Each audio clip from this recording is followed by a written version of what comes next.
Welcome back to Blast Guys Reviews. In this video, we're going to be taking a look at the G.I. Joe Classified General Clayton Hawk Abernathy 112 scale action figure. And we're going to talk about something that's wrong with this figure that I hope died with a previous figure. Apparently not. Unfortunately, we have the same problem with General Hawk. And we're going to discuss what we see here in the artwork. So let's go ahead and begin with the artwork. We already know that I've been heard from Hasbro officially, but there's a lot of buzz around the internet about a G.I. Joe Transformer crossover, Triple T with Sergeant Slaughter / Leatherneck, and Triple T transforming into Sergeant Cup. So as you can see here on artwork, we do see the Triple T, and I think it is the Sarge. It'd be wonderful to get a classified version of the Triple T, or even a 1/18 scale version. That'd be great. Which I know the Transformer crossovers are 1/18 scale, but a non-transforming Triple T is what I mean. Also, you can see there's a stun, which would be amazing to get a reissue of 1/18 scale stun, let alone it transformed into something. That'd be quite difficult. And I wouldn't even guess who would be the Transformer that transforms into the stun. So let's just hope we either get a 112 scale classified version or a re-release or a new 1/18 scale version that's non-transforming. That'd be wonderful. I do like to kick back to the old G.I. Joe base with the very large cannon in the center. But if you look way up in the sky, right here, you can see General Hawk version. Well, is that version 2? I'm not totally sure. But it's the version that came with a jetpack, and I remember when I was a kid, it was a mail away action figure. So that's how I got mine. I'm not sure. I don't think I've ever seen mainline release on a card back. I think it was definitely a mail away exclusive. I'm sure somebody will let me know in the comments. Other than that, I mean, the artwork is pretty cool. We do know Hasbro has like a lot of Easter eggs in their art, so that's pretty awesome. This to have all that in the back of this offering for General Hawk. So let's go and take a look at the packaging for real quick for you package collectors to dare to keep these sealed, because you never know if it's in there or not. So here's the packaging. We have the age and the warnings at the top, the accessories that it comes with. That all we already talked about. The artwork was great. There's a bottom, the nameplate, the Hasbro logo, all that good stuff. Now, General Hawk is 103 in the classified line. There he is, standing 6.3 inches. His accessories, some of the bullet points there. Looks pretty cool. And all this trash that we don't care about on the packaging, just mucking it up so you can't even have a decent carded collection. Here on the side of the box, it looks like he's quite surprised, or something's coming at him. For some reason, I think I can imagine that Nimbus Enforcer is like coming down from the sky at him. He's just in shock. Or maybe, when Serpentor stabs Duke in the movie, and maybe that's his reaction. I don't know, but he's definitely reacting to something. Go to the other side of the box. QR code, some stats, and the top of the box. Bottom of the box. There's UPC. If that helps you at all. To my current knowledge, this will be the last line, I think, that comes with the, package-free packaging. Plastic-free packaging? Is that a tongue twister? And we'll start going back to the original nice boxes to where, if you wanted to collect these things, pick up extra ones and keep them in a package because you love G.I. Joe so much. You can do that now with having reasonable assurance that you're not going to get screwed over. So with that being said, let's take a look at General Hawk. Okay, so here we have General Hawk outside the box, and this is the General Hawk that I very much like. So I don't really care too much about alternate versions of General Hawk. Even the one in a box, it'd be pretty cool to have, but this is my favorite version of General Hawk with the bomber jacket and the green army pants, especially for straight from the cartoon. Now we may get the green version, like from the original 13, with the blonde hair. Kind of looks like Duke in a way. I never did care for that because the way he clashed with Duke. But other than that, this hawk is pretty excellent looking, aesthetically at least. So General Hawk's head sculpt came out pretty decently. I'm glad I didn't go too old with him because I do like the General Hawk from the cartoon. So this is a little touch between the two. You have his brown hair, but you have the touch gray here at the top and a little bit there on the sides. I think they did that very tastefully, in my opinion. So I have no problem with that little extra gray there on that side. Pretty cool. Top of his head. Yeah, it's fairly, probably like in his 40s maybe. Nice face sculpt, just a nice plain face, no emotion or anything, just stern. He's the man. The eyes are painted decently. His bomber jacket is fantastic. Kind of gives you like a leathery feel to it. It looks great. Like they have the little his wings here, his nameplate. He has his pistol case over top of his medals there. That looks pretty good. And then on his arm he has the American flag, which is fantastic. I don't care what they call G.I. Joe in any iteration. It's the real American hero. This is an American toy line. And that's all I gotta say about that. I do not like this movie insignias. This is not something I enjoy. I would rather see the American flag and done in the red, white, and blue, and then this stuff in the movie. They should let that die if they're ever going to reboot some of that horrible movies they've already made. I mean, they had cool parts in them, but overall they were bad. I think a lot of people did not like the movies. He had a nice zipper, and he's like gold zippers here on his pockets, on his main zipper here. It's this off-white like fur around the top of his bomber jacket. It looks very cool.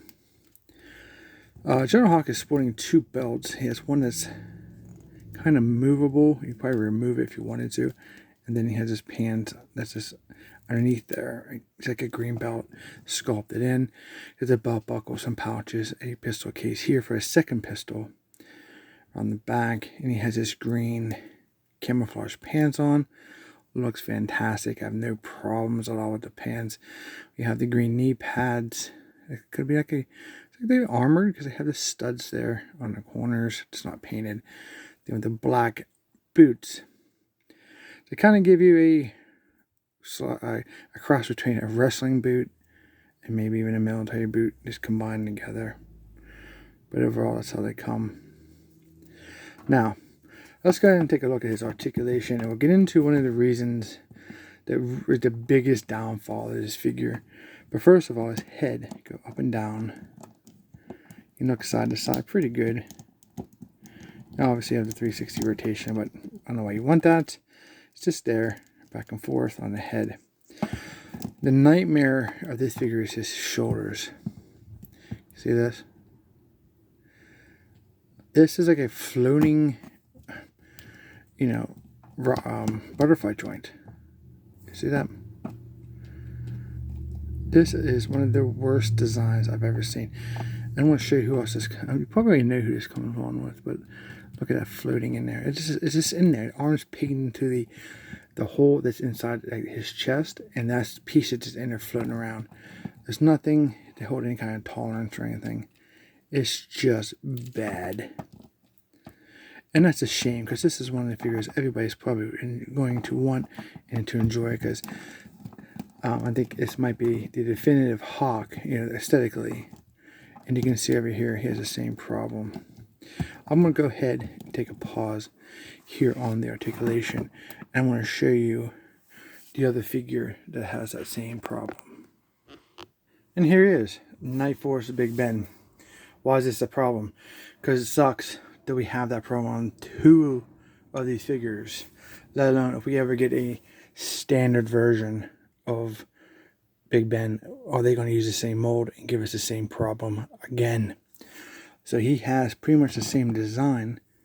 As you can see, he has that floating piece in there that moves around. Because you can pull the arm way down. He has that same problem General Hawk has. I'm not totally sure if these are the same parts. I think that's the same arm. It looks like the same arm. You see the cuff there around his wrist. And The jacket definitely isn't the same LSD. There's no way it's the same jacket. But that's definitely the same shoulder design and the same arm for General Hawk and Big Ben. So that's very, very unfortunate. So we're going to put Big Ben back here for a sec. I'll finish taking a look at General Hawk. It doesn't, my arms doesn't go up a whole way. I might have to heat them. So obviously you have the 360 there. And we have the butterfly joints, double jointed elbows, which are stiff. I can't even bend them. So his wrist does rotate 360. And I think they have the in and out on this hand. Or do they? Nope, it's up and down. Barely even moves, so it's hard to tell. Same thing for that hand. Then you have the chest. We don't have the normal, like, let me grab a figure here and I'll show you. Here's Nunchuck. I just did a review for him. You want to check him out and check out my custom nunchucks. They look pretty cool. See, he doesn't have that cut here. He has that over across the chest kind of piece here. So there's not much on range. The rest is just stuck. His rotation at the waist, which mine are always super stiff when I get them. But it's there if you want to work on loosening up with some hair dryer or some whatever you guys do. I recommend a hair dryer over water, but it's your toy. Decent split. Drop down hips. Then he has, can he sit in a vamp that we're getting? He sure can. And nice, not too spread there. You can close his legs, so that's pretty good. Bicep swivel, 360. My knees are pretty good, maybe. Well, the top piece is. So his double jointed knees, just needs heated. Boot cut. Feet do pivot down, pivot up, and then side to side rocker there. So, yeah. Overall, my first impressions of this guy is like, I love the aesthetics. I love the sculpt that he came out, how he came out, but these shoulder joints are the absolute worst that they've ever made. You have that problem, and then you have the Firefly problem with that floppy piece. So if they ever combine that bad shoulder, that bad waist with Firefly, we're going to be in super trouble. It'll be one of those fantastic characters that we want, I guarantee it. Alright, so getting the technical stuff out of the way. He has some accessories. He has 2 sets of goggles. Mine came like this in the package. So you have one for the helmet and you have one for that he can wear. Obviously you can see the diameter is totally different. I think this fits him really nicely. You can obviously wear on top of his forehead if you do like that look. For me, I've never seen General Hawk wear his goggles, but I kind of like this because it kind of gives like, you have the, everybody loves his aviator glasses, like from like Top Gun, but it kind of gives you aviator General Hawk goggle look. So he does come with his helmet. I'll just toss this on real quick and we'll look at it. You can see that he can put his helmet on with those goggles. So there's enough spacing for the helmet to go on. So that's pretty good.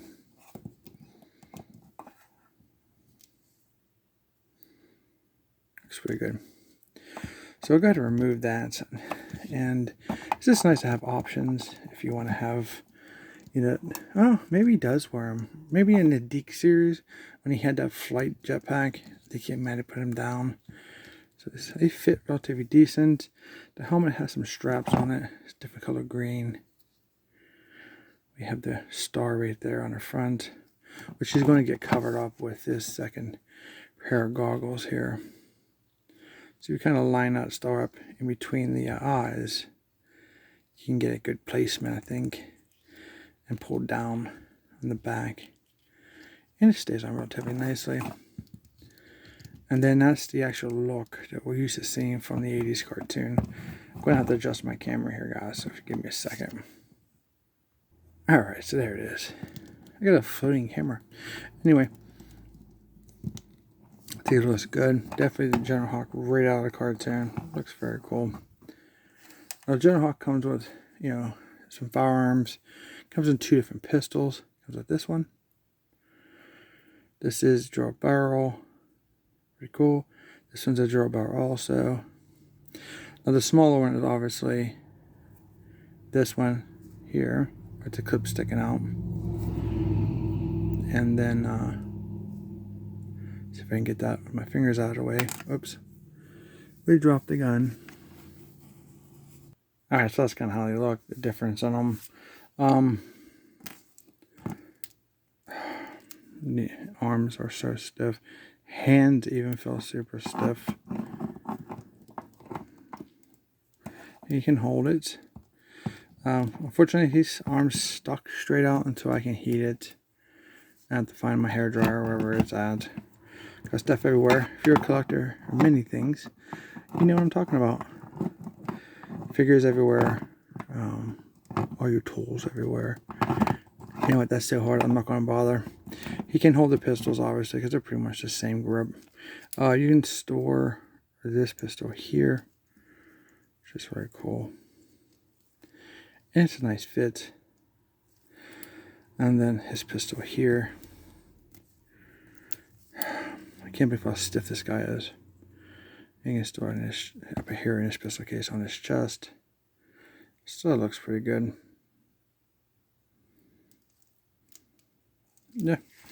So he can hold both his pistols. He's got a backup from his primary. He comes with a nice shotgun. I give him credit from what we're used to getting. It might be drilled. I'm not totally sure. Looks like it is. The plastic is quite stiffer, but it's still a little flexible. But they're straight. So that's pretty cool. So that's awesome. I love that shotgun. And I do love this grenade launcher with the strap on it.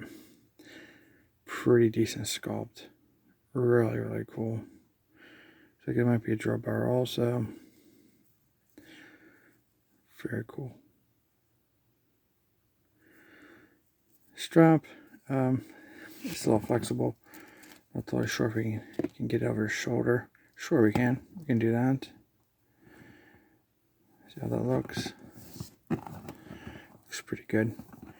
So if you do have a stand for General Hawk on your shelf, you technically can hold all of it. Oh, I forgot about that.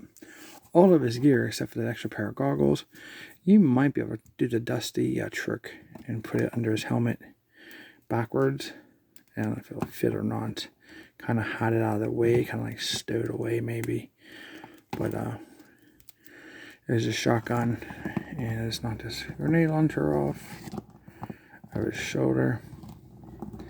And there's General Hawk ready to kick some fangs out of Cobra's mouth.